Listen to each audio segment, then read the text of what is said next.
मेरा नाम अब्दुल रऊफ है, मियाँ वाली ईसा खेल से मेरा ताल्लुक़ है। ठीक है, मैं तकरीबन 2006 में मेरी शादी हुई थी।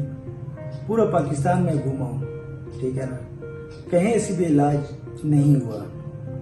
उसके बाद हमारे गांव के एक डॉक्टर है, डॉक्टर अनिल अजीर, उसने मुझे अमेरिकन फर्टिलिटी सेंटर इस्लामाबाद का एड्रेस दिया और मैं इधर आ गया हूँ।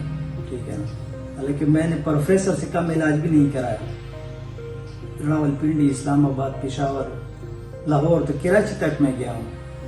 ठीक है, अल्लाह ताला के फजल करम से मैं इधर डॉक्टर रिजवान मलिक साहब के पास आया हूँ। उसने मुझे 2 महीने की मेडिसिन दिए। अल्लाह ताला के फजल करम से आज उम्मीद है इंशाल्लाह अल्लाह आगे भी बेहतर करेगा। और तमाम दोस्तों से गुजारिश है जो औलाद की उस महरूम है, अल्लाह ताला उनको शफा दे और अमेरिकन फर्टिलिटी सेंटर रावलपिंडी तशरीफ लें और डॉक्टर रिजवान मलिक साहब को एक दफ़ा चेकअप कराएं।